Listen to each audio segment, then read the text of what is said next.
No vídeo meiose parte 1, eu terminei exatamente com essa imagem para mostrar para vocês que na meiose 1, cada cromossomo é unido ao fuso por apenas um dos lados, porque fica um par de cromossomos homólogos sobre o outro. Muito bem, terminada a prófase 1, é a vez de começar a metáfase 1. E a metáfase é o momento de formar a placa equatorial ou metafásica. Acontecia a mesma coisa na mitose. Na mitose também é assim, metáfase é a hora de formar a placa equatorial ou metafásica. E o que é essa placa? Vamos supor que quando a metáfase 1 iniciar, os cromossomos estejam nessas posições. O que a metáfase 1 faz é deslocar os pares de homólogos para que eles fiquem no meio da célula. Esse posicionamento dos cromossomos no meio da célula é que chamamos de placa equatorial ou metafásica. E para que colocar os cromossomos no meio da célula?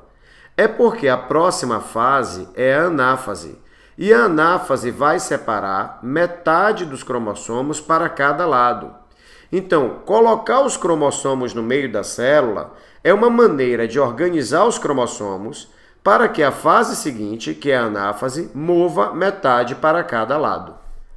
Como dito anteriormente, a anáfase 1 é o momento de mover metade dos cromossomos para cada lado. Então, na meiose 1, a anáfase 1 faz a segregação dos cromossomos homólogos. Há aqui uma diferença fundamental para a mitose, porque na metáfase da mitose, os cromossomos ficam um sobre o outro na placa metafásica. Não fica um par sobre o outro, porque a mitose não faz pareamento de cromossomos homólogos.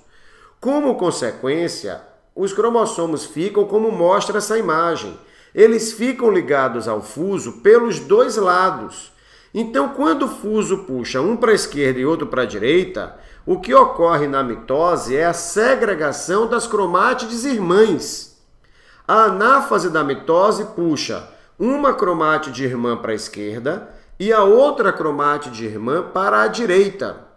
Depois, então, isso dará origem a duas células, uma do lado esquerdo e outra do lado direito.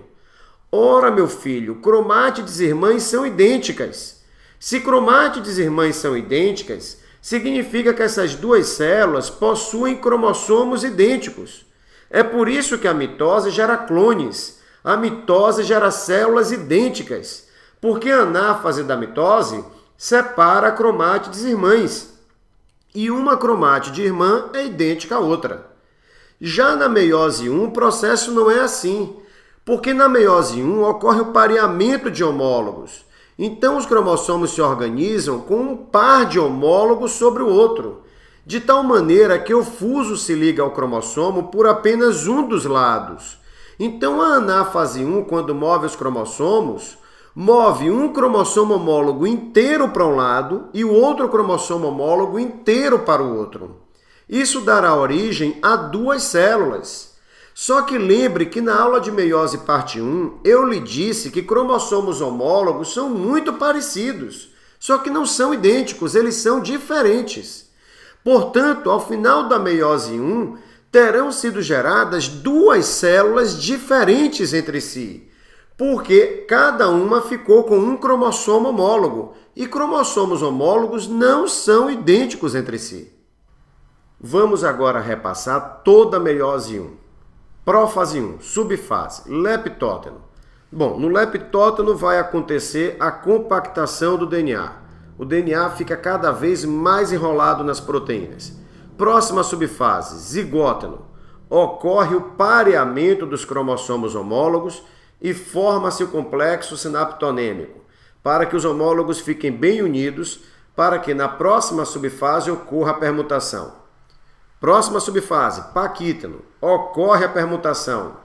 Fez a permutação, vem o diplóteno. Não precisa mais do complexo sinaptonêmico. Desfaz o complexo sinaptonêmico e nós visualizamos os quiasmas. Última subfase da prófase 1, diacinese.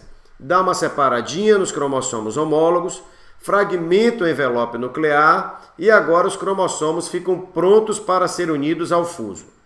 Metáfase 1, hora de formar a placa equatorial ou metafásica. Os cromossomos são posicionados exatamente no meio da célula. São colocados no meio da célula para garantir, para organizar, para que a anáfase 1 separe metade dos cromossomos para cada lado. Veja que a anáfase 1 puxou os cromossomos inteiros, um cromossomo homólogo para cada lado. Então vem a telófase 1, refaz o envelope nuclear e ocorre a citocinese, que é a divisão da célula, formando duas células haploides. Entre a meiose 1 e a meiose 2, ocorre um período chamado de intercinese, em que há duplicação de centrosomos e centríolos. É importante duplicar os centrossomos para que fique um centrossomo de cada lado, porque é ele que forma o fuso acromático. Você vai notar que a meiose 2 e a mitose são praticamente a mesma coisa. A única diferença é que a mitose ocorreria com uma célula humana diploide, e a meiose 2 vai ocorrer com células haploides, porque já houve a meiose 1 que reduziu de 2N para N. Então vem a prófase 2, em que os cromossomos serão unidos ao fuso, só que agora ele vai ser unido ao fuso pelos dois lados ao mesmo tempo, porque não tem mais par de homólogos, a anáfase 1 já separou os homólogos. Vai formar a placa equatorial ou metafásica na metáfase 2, só que a placa agora fica igual à da mitose, com um cromossomo sobre o outro, não terá mais par de cromossomos um sobre o outro, porque a meiose 1 já separou isso. E aí, na anáfase 2, como os cromossomos estão unidos ao fuso pelos dois lados, a anáfase 2 vai separar as cromátides irmãs. Lembre que a anáfase 1 separava o cromossomo homólogo. A anáfase 1 puxava os cromossomos inteiros, porque estavam unidos ao fuso por apenas um dos lados. Mas a anáfase 2 vai separar cromátides irmãs, porque o fuso está unido ao cromossomo pelos dois lados. E aí vem a telófase 2, em que ocorre a citocinese, formando 4 células haploides. Observe. Aí está. Ocorre a fragmentação do envelope nuclear, os cromossomos são unidos ao fuso, e a metáfase 2 vai colocar os cromossomos no meio da célula, formando a placa equatorial.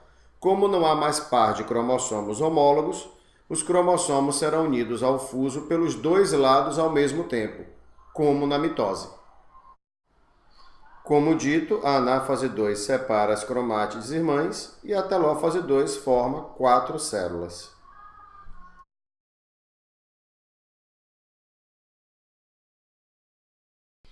Vamos agora ver esse gráfico que faz um bom resumo da meiose. Primeiro, vamos combinar o que significa a letra C, que aparece aí no gráfico. C é a quantidade de DNA de uma célula haploide. Ora, nossa célula está assim, observe o G1. Ela tem par de homólogos. O azul vai ser homólogo do azul, o vermelho vai ser homólogo do vermelho. Se a nossa célula tem par de homólogos, ela é diploide. Então, a sua quantidade de DNA será 2C. E ela será diploide porque tem par de homólogos. Quando vem o período S, o S duplica o DNA. Então, antes do S, cada cromossomo tinha apenas um DNA. Agora, depois do S, cada cromossomo passa a ter 2 DNAs. Então, a quantidade de DNA salta de 2C para 4C.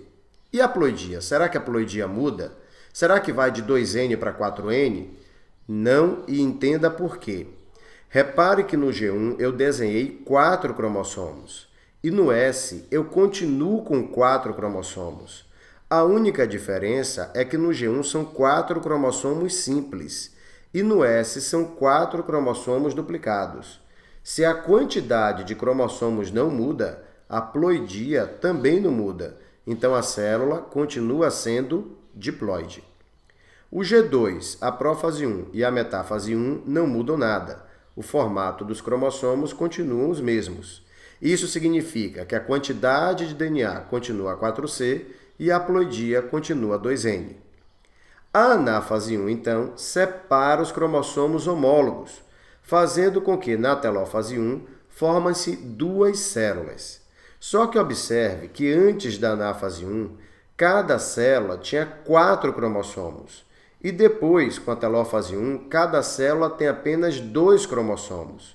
Se a quantidade de cromossomos caiu pela metade, então a quantidade de DNA caiu pela metade, de 4C para 2C. E a haploidia? Note que o azul é homólogo do outro azul, um vermelho é homólogo do outro vermelho. Só que agora eles estão em células diferentes, estão separados. Essas células não possuem mais pares de cromossomos homólogos. Então, elas não são mais diploides, elas serão haploides. Bom, a prófase 2 e a metáfase 2 não mudam nada. Então, a quantidade de DNA continua 2C e a haploidia continua N. A anáfase 2, então, vai separar as cromátides irmãs. E aí a telófase vai formar 4 células. Repare que até a metáfase 2, cada cromossomo tinha 2 DNAs. Depois da anáfase 2, cada cromossomo passa a ter um DNA. Se a quantidade de DNA por cromossomo caiu de 2 para 1, então a quantidade de DNA foi reduzida à metade e caiu de 2C para C. Entenda bem por quê. Olha a metáfase 2. Cada cromossomo tinha 2 DNAs. Olha a telófase 2. Cada cromossomo passa a ter um DNA. Então, a quantidade de DNA cai de 2C para C. E a haploidia muda? Não muda. Continua haploide. Por que não muda? Olha o que eu te falei. Se não muda a quantidade de cromossomos, não muda a haploidia. Repare que na metáfase 2, a célula tem 2 cromossomos. E após a telófase 2, a célula continua tendo 2 cromossomos. A única diferença é que eram 2 cromossomos duplicados e passaram a ser 2 cromossomos simples. Mas a quantidade de cromossomos não alterou, continuou 2 no meu desenho. Então, a haploidia também não altera, continua sendo N. Moral da história? Na meiose ocorre uma duplicação do DNA no período S e 2 divisões celulares. Uma na meiose 1, outra na meiose 2. Esses foram os nossos vídeos sobre meiose. Espero que você tenha compreendido esse assunto que é muito importante. Até a nossa próxima aula.